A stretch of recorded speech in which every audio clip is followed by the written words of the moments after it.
welcome to Two Girls in a Pod. I'm Sharon. I'm Christy.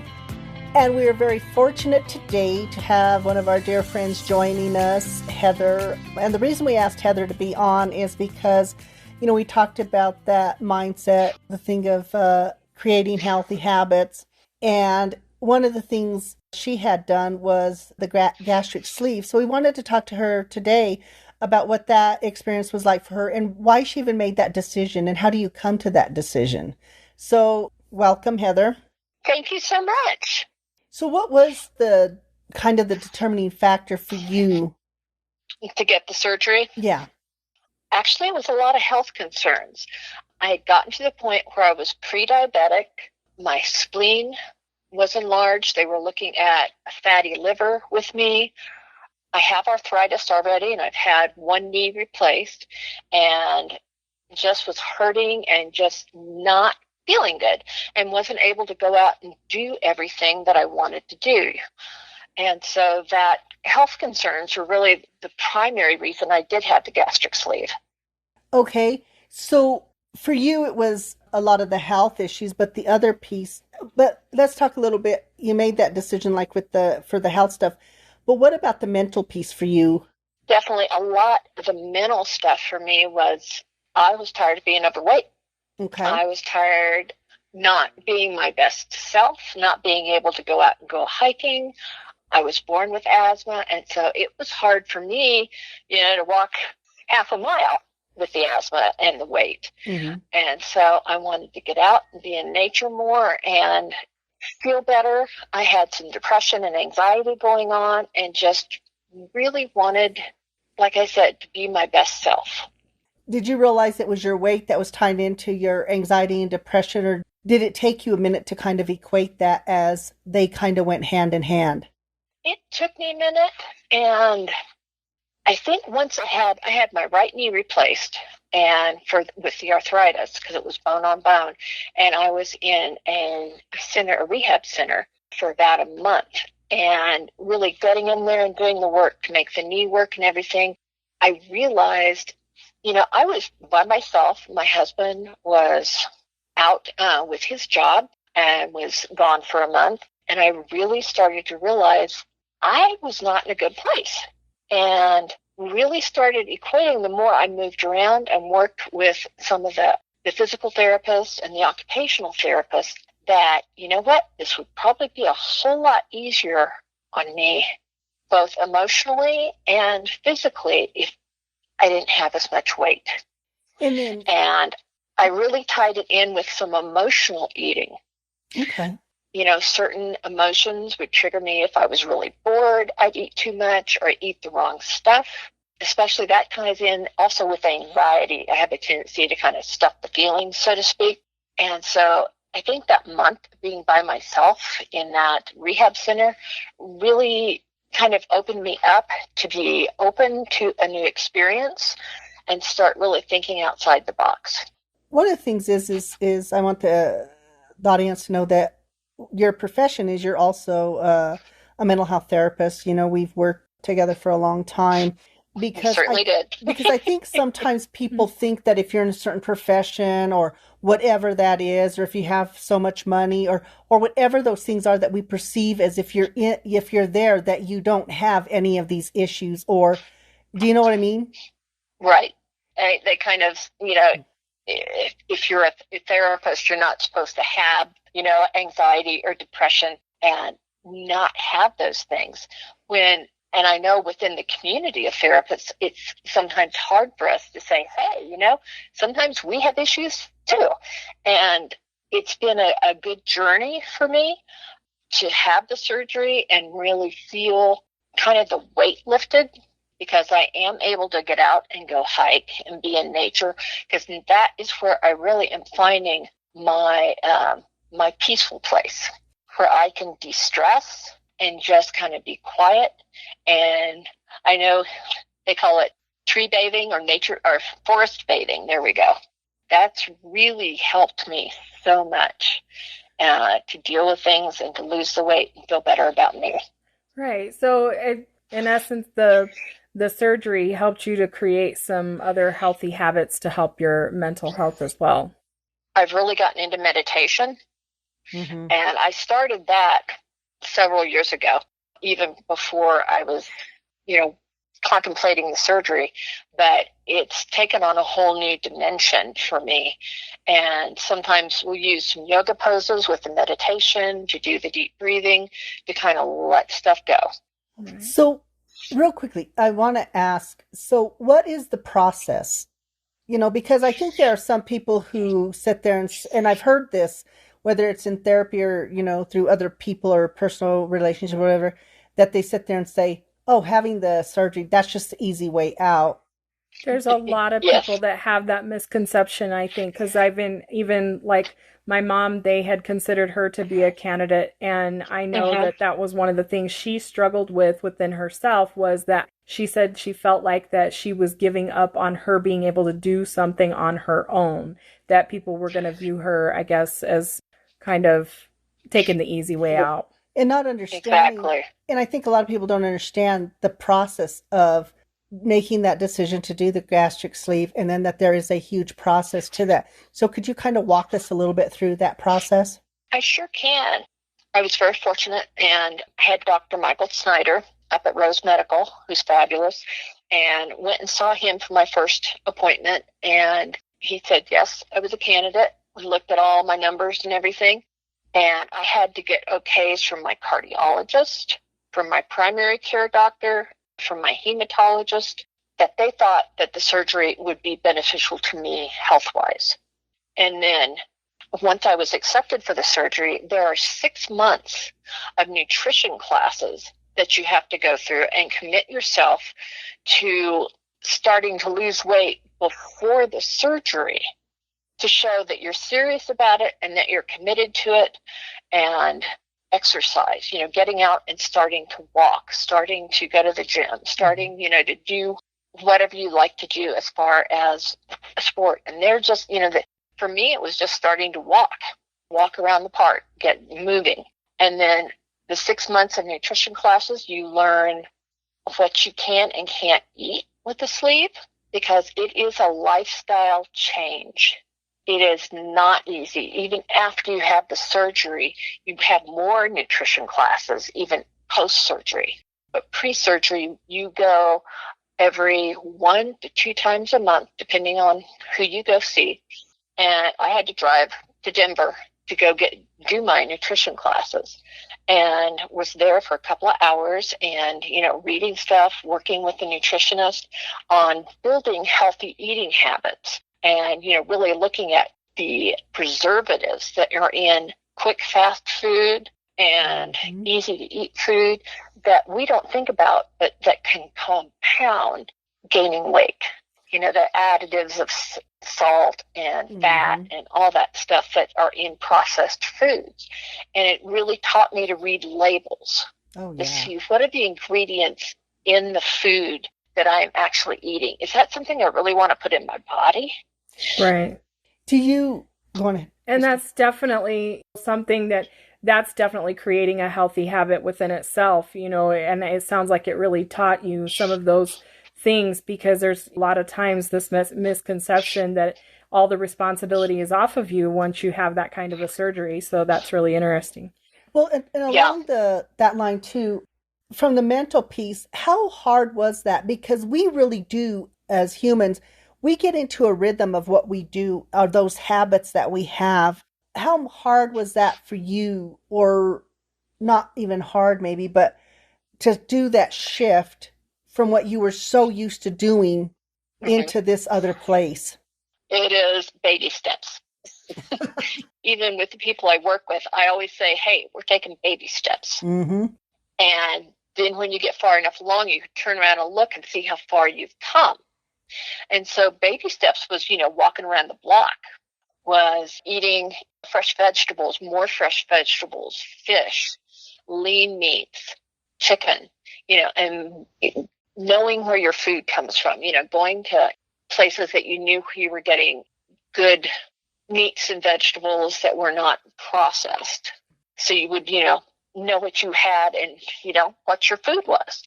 And it's all about baby steps, making one change. Also learning, I think, a different process in actually like your planning of how you were going to do that, because I know a lot of people will just grab something quick out of convenience, and that is a big issue for a lot of people. Definitely. And, meal planning is, for me, one of the best things for me was learning how to plan snacks. Right. So you get one of those small little plastic bags, measure it out, have a Ziploc that you can grab and go to work. Mm-hmm. And, have your lunch ready, just to go, and try and make it up the night before. So you're not rushing that morning. If you're heading off to work, you've already got it. You just pick up your lunch pail and you go. Right. Mm-hmm. Creating the space to have it fit into your lifestyle is very huge, because the surgery is just a tool to use to help you lose weight and become healthy. Right. And I think that's what's kind of interesting, because we took the trip to the Valley with, you and Kathy G. Kathy, yes. So for our audience listening, hopefully we'll get Kathy G in the next week or two. I forgot she was on vacation. She's up skiing and doing stuff like that. But it was interesting because even in going, because we do VRBOs, and one of the things that's really great about that is we all take our foods. Yes. Those much more healthy foods, and you start to think and process different. I know we have, in just getting rid of a lot of the preservatives, a lot of the sugars, a lot of the salts. Being proactive, I feel like, is a huge piece of that, thinking ahead about what you're definitely making that plan. So, making those conscious decisions. Right. Absolutely. You have the surgery. How far out are you on your surgery? 3 years. Okay. It's hard to believe. Wow, yeah. Seriously. I know. Because I'm telling you, people, she looks fabulous. Just absolutely fabulous. Thank you. Well, and it's really interesting because, for people, we've had a friendship for many, many, many, many years. Yes. And now our friendship morphs with how we are in our health, because now it's about, we go on a vacation and it's about having time to go hiking, doing more outdoor stuff. Those things that are just really a little bit different than it would have been, say, in the past. Yeah. Definitely. And I really enjoyed it. I love that trip out to the Valley with you guys. It was a lot of fun. Yeah. And one of the things you've learned during this process is that protein is your main goal in eating. Mm-hmm. And you have to, each doctor tells you have to have so many grams of protein a day. And then you start looking at, after you've had your protein, you eat some vegetables, and you forget about what I call my filler food, which are like potatoes, and I cannot eat rice after the surgery, and I cannot eat pasta, regular pasta. Mm-hmm. I can do garbanzo bean pasta, which has protein in it, but I cannot do regular pasta, because it's all about things will, I have, my stomach now is like the shape of a banana. There's only so much that you can put in at a meal. Right. Okay. Now, could a person after the surgery just go hog wild and eat too much and stretch their stomach? Yes. Mm-hmm. But it is truly a commitment to yourself and your health and your mental well-being to stay within the parameters of your tool. Well, and I think that's what's interesting, because have had that in the past, when working with clients and stuff, the ones who don't stick to it. And then it's really that thing of beating themselves up, because it's like, oh my God, I got to go back to square one and start this all over again. And exactly. It's such a mental drain on people. Yes. So what happens, we'll call it a cheat moment. How do you get over? Do you beat yourself up, or do you just simply say, this is my moment and move on? I say, this is my moment and move on. And even if I do a cheat, I'm going to cut it in half, whatever it is, because maybe I'll split it with my husband or something. But there's only, I can only have so much sugar, and then my stomach rebels. Okay. And unfortunately, the digestive system does not like it. One way or the other, it's not happy. Well, think about that though. When you said sugar, how many people don't realize the damage that sugar does to them? Right. It's a refined process to make sugar. And, even the natural sugar, the non-processed sugar, is not the best for you because it creates such a huge uptick in your sugar. And then once you get up there, it drops. Mm-hmm. Right. And that can create depression also. Yeah, because we kind of talked about that, sometimes we forget the stuff that we put in our body can not just affect the physical piece of us, but how much it can impact our mental piece. Definitely. And that is so true. Mm-hmm. So for you, what do you feel was the most difficult piece of this journey? I think having my husband be comfortable with the surgery. He wanted to make sure it was safe and I wasn't going to hurt myself or have complications during or after surgery. And so he has been a partner with me throughout this process. He went to the doctor, every doctor's appointment with me. He went to the nutrition classes with me. Awesome. And so we've both worked on changing how we eat.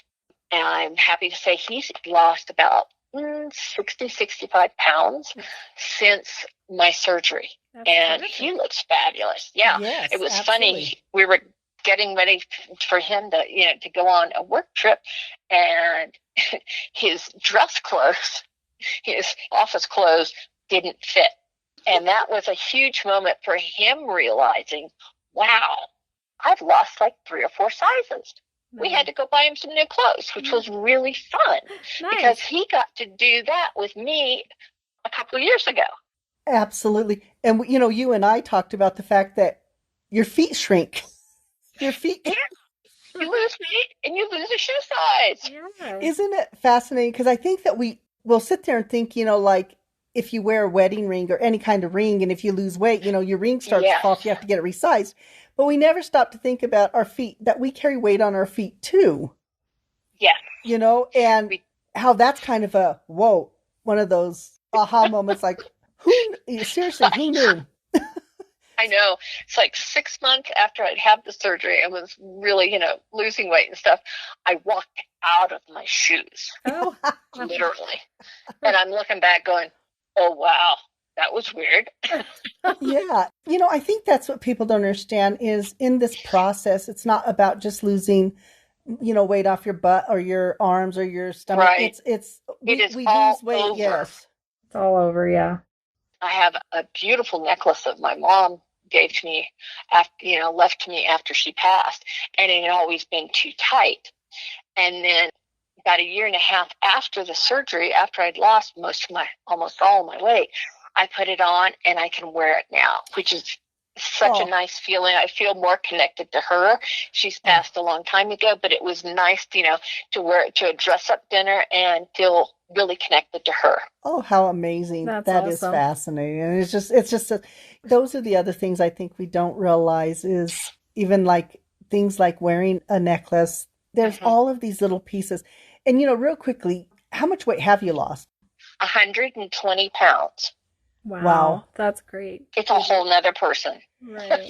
When you think, and, I think that people don't understand that is when you think about it. And people sometimes can look at people and say, well, you're not really that heavy, but it's how one carries weight. There's all sorts of stuff that goes into that. So it really is a difference how to manage that. You know what I mean? Or manage even in your head, because other people may be saying to you, oh, you don't look that heavy or whatever. But your body feels sluggish. So trying to make those things match up a little bit better. I think that's one of the biggest things is that sluggish feeling. And it is a commitment to yourself. Yes. To do it for you, not for anybody else, but just for you.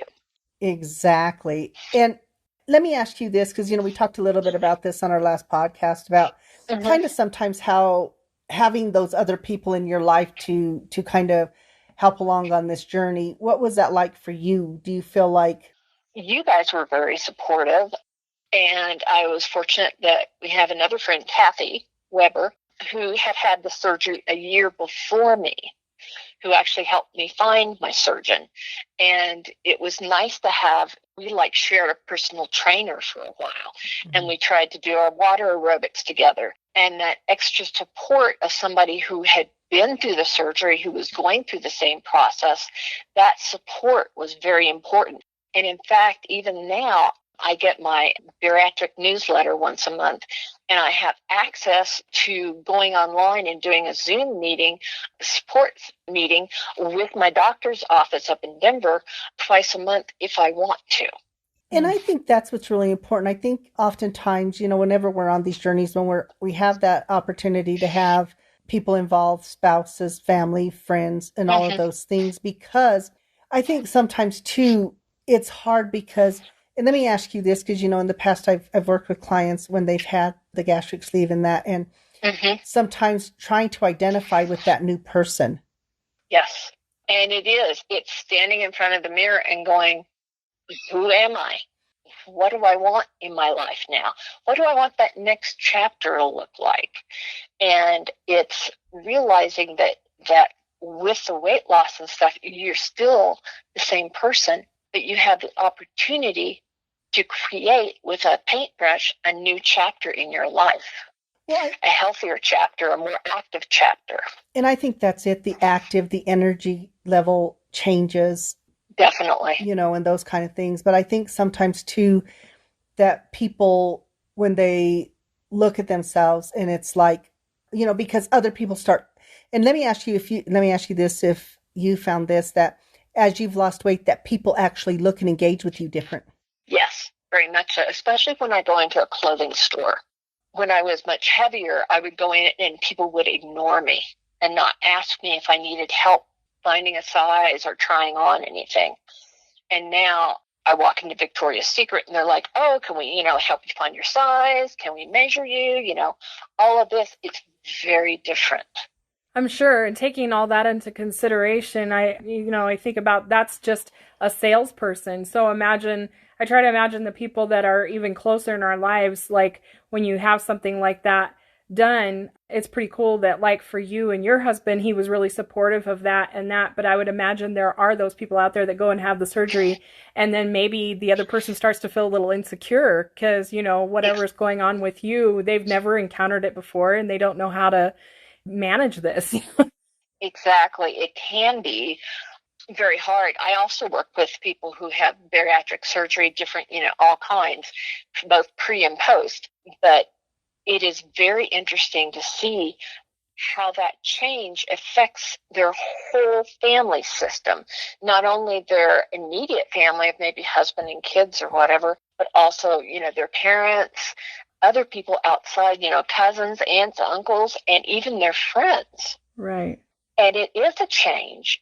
And I know a lot of my people that I've worked with have really said, you know what, once I had the surgery and lost my weight, I really figured out who my friends were and who were kind of false acquaintances. Oh, I bet. Isn't it funny that in our society that so much of weight is tied into how we treat and mistreat people, or the perceptions we have about people who are heavier, that, somehow they're less than, or whatever that is, that whole idea that we created.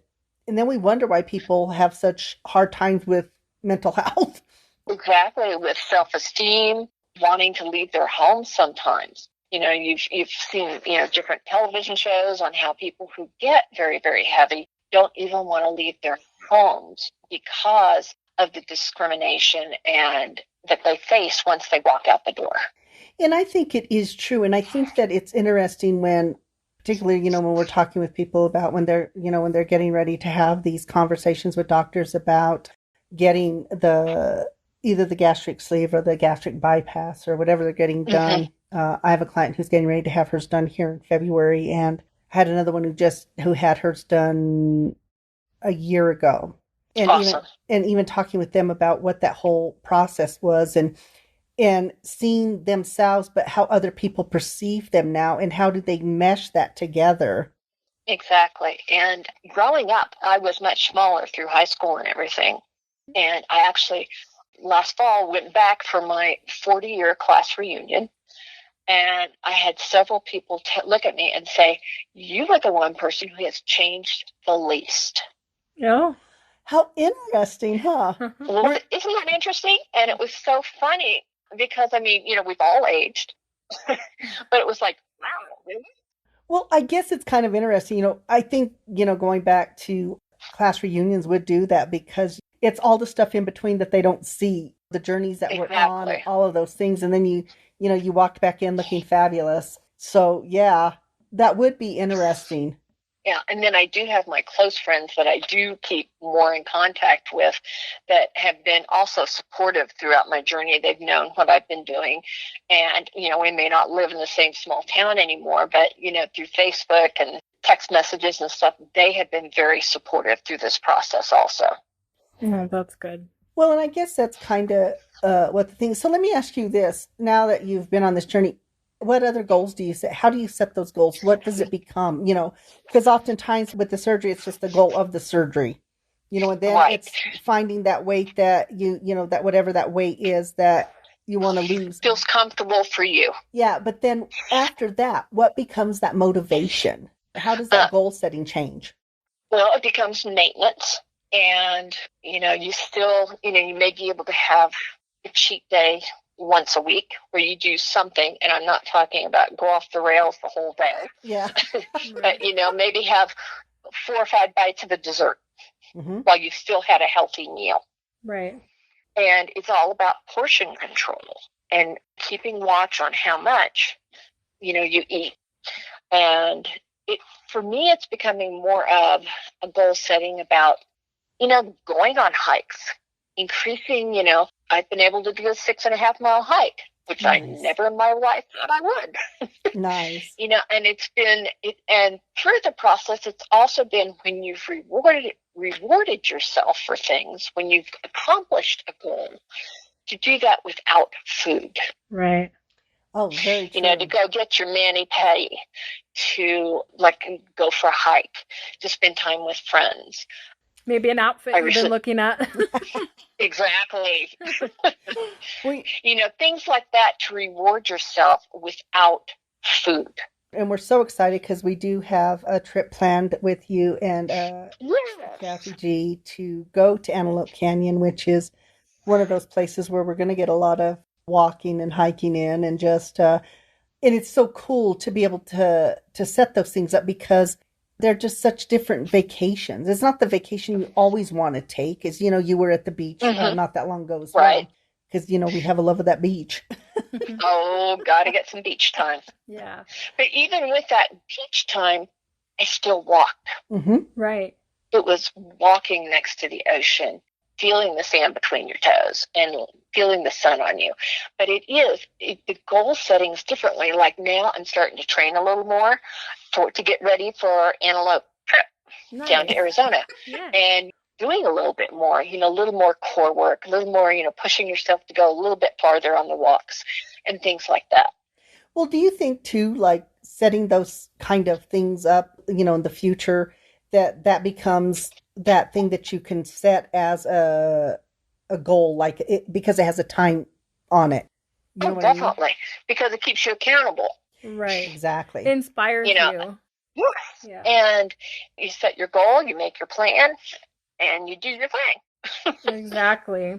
I know one of the things that I noticed, just because we had started using the hand grips to strengthen the hand muscles and stuff like that. And that was so rewarding to me when we went on a hike, and just being able to use my upper body in a way I hadn't before. I mean, it was, like I say, that was rewarding to get there and realize that I had made that kind of difference in what I was doing. Well, I think that is interesting. I think you don't realize it till you challenge it, because when we were at Lake Havasu, and for some of that, you really had to use more of your upper body. Well, for me, because of my length, for me, it was upper body. I could put my hands up and I could pull myself up. And I was there like, whoa.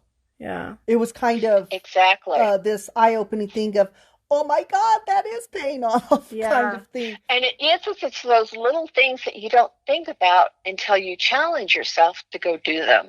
Exactly. You work it and you work it and you think, okay, what is the payoff to this? But I think oftentimes it is having those little moments, and, even going up to Los Ventanas, it's not far, but it's very steep up there. Yes. So hence why you didn't get to, because the asthma is not going to go up that way. But I think, but once again, it's those things and how fast you just went up and down. And for Christy, it's for people who don't know her, to come from such a non-athletic background with no working out of any kind, hiking, all that. Girl, I feel ya. Yeah, exactly. I mean, it's like I said in the last episode, I was telling Sharon that, like, I didn't even have gym in high school. I was excused from that because of religious reasons. So, I mean, there wasn't even that. Yeah, I understand. I mean, I had gym in high school, but, I didn't play a sport. I loved to swim, and so did that in the summers. But in the winter, my little town I grew up in did not have an indoor pool. Right. My activity was roller skating, which I totally enjoyed. Oh, cool. Yeah. So we did go get her own skates made. Yes. Awesome. We did, and now I just need a space to practice. And this is, one of the things we encourage people. It doesn't matter what it is, what your passion is, so long as it's getting you out, it's movement. Whether it is skateboarding or rollerblading or hiking, skiing, it doesn't matter. And I feel like that's a great way to create a healthy habit. Start doing something you really enjoyed to start with and just make more time for it. Exactly. Yeah. And that is so true. So a question for both of you. Did you find that when you first started this with hiking and that, was it something that was instantly enjoyable for you? Or do you find that over time it's taken on a different meaning because of the stamina that you have now and all of that? For me, I feel like that I liked hiking to start with. But yeah, those little goals that you make, it really does make you feel it's empowering. Like I said about having the upper body strength in the way I had never had it before, yeah, then you feel like challenging yourself even more. And I totally agree with you. First I started out with just walking around the park a couple of times. And then I'm like, okay, we're going to go up to a mile. When you hit a mile, you go another mile. Right. And it is those little baby steps that are those smaller goals that you can achieve that bring you up to a bigger goal. Yes. And then once you achieve the bigger goal, it's like looking back and going, oh, wow, I never thought I could do that. Right. I know for me, because I grew up very active. I grew up on a farm ranch, so always physically doing something, and then I had a lull in my life where it wasn't so much physical activity and to try to get back into that swing of things and find that passion for it again, but I think when you are able to, when you have somebody who wants to do it with you, I think that really helps that. And I tell people, it doesn't have to be your spouse, find a friend, whatever it is, to just really continue on that journey of doing those things of, once again, movement. It's all about movement. It is about movement. And I had another friend who had the surgery, and I grew up with her, and she had always loved to dance. And so she treated herself to dance classes, and she would take a different dance class once she hit a goal. First she did like ballet, and then she did like tap dance and etc. But each time she would reach a goal, she would reward herself with a new class to learn something new. Right. I like that. What was yours? For me, I am a clothes horse. I will admit that. And so I donated so many bags of clothes away that didn't fit anymore. So for me, it was going and being able to shop and buy some fun stuff, stuff that I couldn't, wear before. And then it was buying athletic wear, the kind of some of the fun Under Armour or Nike stuff that I hadn't been able to wear since high school. Right. And I feel like that getting rid of the clothes that you couldn't wear anymore, that was a really big thing for me as well. Yeah, we got to get rid of a lot of stuff. Yeah, it made a huge difference in my mind just knowing there was no intention of going back to those sizes. There's no reason to have them here. Exactly. I did keep my largest pair of jeans. Oh, just kind of as a reminder. As a reminder. And have really enjoyed seeing the progress. And I can put both legs in one leg of the jeans now. Awesome. Wow. the other thing, when you brought up clothes, I think this is the other thing too, is that, and we've talked about this, if you're in the bigger sizes, how unattractive they make the clothing. Yeah, some of the styles are not as Definitely. And exactly. So not only do you have this weight on, but you can't even go oftentimes and find clothes that might make you feel better.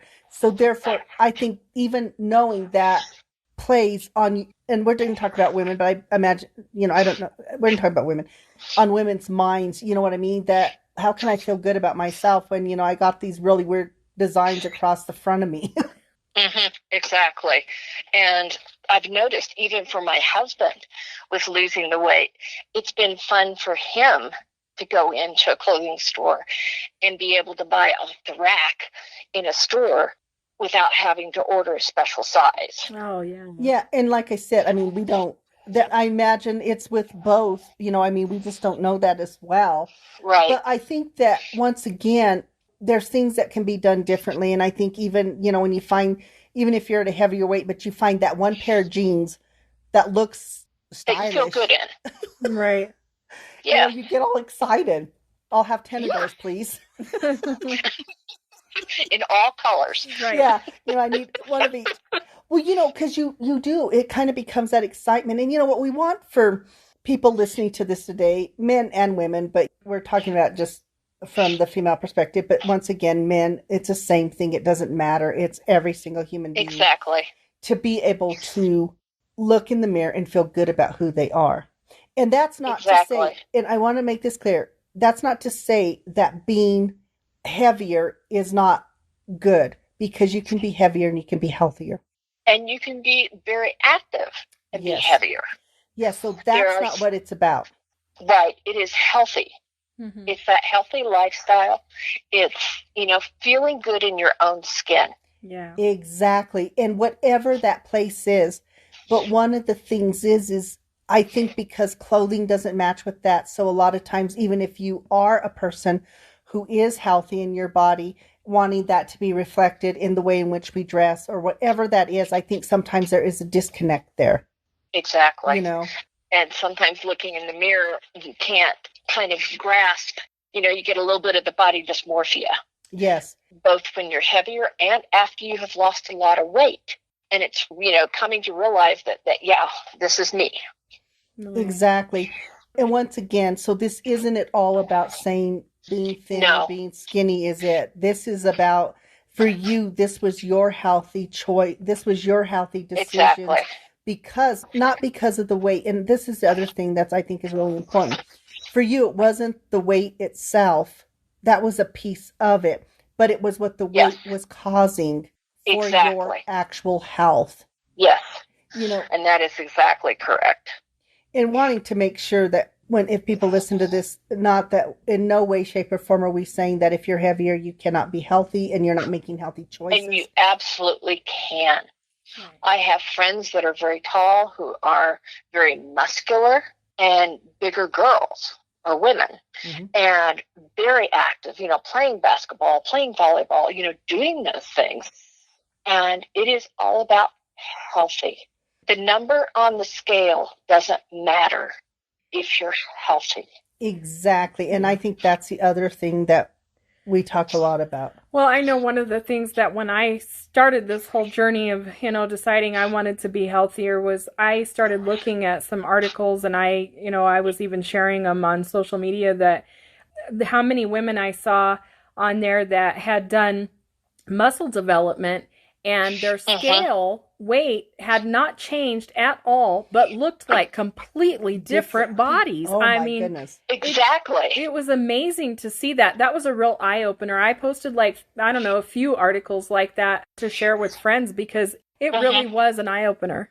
Because we look at the scale and we think if somebody weighs 160 pounds, if you're a female, or 170, 80, whatever it is, that somehow you're fat. Or you're overweight. And then you look at their bodies and it's like, holy Hannah, they look good. Right. Yeah. Oh, yeah.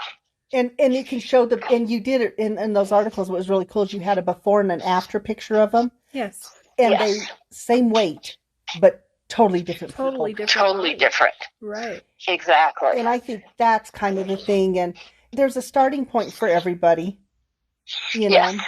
And I think that's the thing to remember. There's a starting point for everybody. And it depends. Not everybody will qualify for, say, the gastric sleeve. Exactly. You know. And that's okay. It's making that commitment to yourself to live a healthier lifestyle. And I think that's the main thing. And I hope that the audience really is listening. It's choosing those things for a healthier lifestyle for you. And for each person, it's such a more personal thing. Even though you're going to use stuff from other people, it's a personal journey. And it certainly is. You know, how do you make that? How do you take the first step? And it's connecting with yourself, looking at your health, what you want to do, and what you want your next chapter in life to look like. And, you know, one of the things is that, because when we talked on our last episode, trying to help people understand that it can even be body, mind, spiritual thing that we do. That's part of meditation. You know, it's that. Yeah. And, you know, that thing of bringing stuff into our awareness, doing stuff with intention, all of those things, that it's an interconnectedness that we have. But oftentimes I think where people are not successful is because they're trying to do one thing. You know, we talked about even the importance of food, like you talked about, but we don't see that the food is as much as important as the workout, and the workout complements the food, and then sitting and meditating, quieting the mind, you know, so that you can quiet the mind and do those things so that we're not overeating or emotional eating or doing all of those other kind of things. I think that you really have to learn to have patience with yourself. That's a huge piece. I tell my clients that I work with is it's having grace for yourself. Yes. Right. Yes, absolutely. And I think that's one of the neat things. And I, you know, I'm so grateful, Heather, that we get to be along with you on this journey, because we see your commitment to it and just how much it has helped you. We're happy to see a happier, healthier you. Yes. Thank you. I feel much better, and I appreciate you, both of your support through this journey and as I continue on. Yeah. Yes, it's one of those things. And, you know, I'm so grateful that you took the time to join us today, because, you know, I think that people who are trying to make that decision about the gastric sleeve and stuff, you know, maybe this will help them to see that, yes, it is a process, and help those that think it's an easy way out, helping them to understand that it's not, it's a process, you know. It is a process. And it's a commitment, as you've said. Yes. And it's a lifestyle change. Right. It's not a diet. Diet is a bad four-letter word. Right. Mm-hmm. It is a lifestyle change. Yeah. Once again, just want to thank you so much for taking the time to join us. And if there were any words you wanted to leave people with about your journey and stuff, what would you say to them? I would say start out with baby steps. Don't think you have to do it in a month. It is a process. Right. It's a process that never ends, right? I mean, because I think about that, being healthy is something I hope we do our lifetime. Well, yeah. Exactly. And that's why I call it a lifestyle change. Yes. Exactly. It's a constant practice that you do. Yes. Yeah. And I think that's a good way of putting it. It is a practice that we do, and also having grace for oneself to know that, you know, if we stumble and we fall, or we have that day that we just pick ourselves up and say, oh, well, okay. Keep moving forward. You know, because having guilt about all that stuff does absolutely nothing for you. Right. You know. Exactly. So once again, Heather, thank you so much for joining us. Yes, and thank you guys for asking me to be on here. It's been fun. Okay, and you know, hopefully, you know, we're going to continue we're waiting for spring and summer so we can get out there and do more hikings, and maybe get out on the weekend and do some fun stuff and really explore nature, because I know it's something that's really something that you like, and it is definitely something that we like. So we look forward to it. Sounds good to me, lady. All right. Sounds good. Thanks. Thank you to our audience. Once again, we hope that you have a really happy, healthy week, and be kind to one another. And we will be back next week again. Catch you the next time. Bye.